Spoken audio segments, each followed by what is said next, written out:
So basically, there are three types of interview questions. The vast majority of interview questions will fall into one of these three categories. One, there are what we call behavior-based interview questions. Two, there are what we call hypothetical interview questions. And finally, there's a third category called close-ended questions. Now, the best way to answer any interview question, regardless of category, is to provide an example, or what I call professional success stories.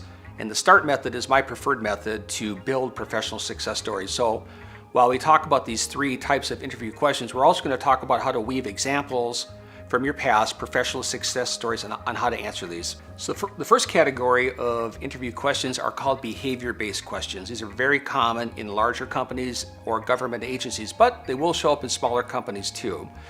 So now the theory behind behavior-based interviewing is that past behavior is an indication of future success. So with these type of questions, the interviewer is looking more to understand your past experience, what things you've done and how you've handled situations, not what you would do.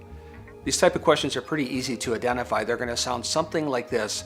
Tell me about a time when. Describe a situation where you had to. If you think about how that question is structured, it really forces you, or it should, to provide an example from your past. So let's say, for example, somebody were to ask me, hey, Kurt, tell me about a time when you had to deal with a difficult client. Then I'd want to go and provide an example from my past. I might start talking about a situation I encountered and so forth. The other type of interview question is what's called a hypothetical question. Now here the interviewer is asking how you would handle a future situation, but to make your answer that much stronger, you would still want to add an example or a professional success story from your past. So let me tell you what I mean by that. So let's say the question is something like, how would you deal with an angry client?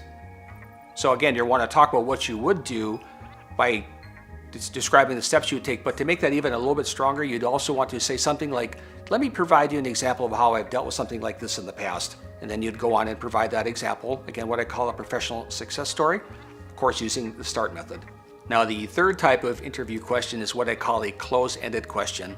These type of questions can be answered with a simple yes or no or a very short answer. So for example, let's say somebody asked me, like, Kurt, are you proficient in Microsoft Excel? I could say, yes, I am, and leave it at that. But to make that answer a little bit stronger, it'd be helpful to provide an answer. So you could say, well, yes, I am. Let me provide you an example of a recent complex project I worked on using Microsoft Excel. And of course, you're going to provide an example from your past, and the preferred method to talk about that example, that professional success story, is using the START method. The key to effectively answering questions, regardless of the category, is to weave in examples from your past, what I call professional success stories.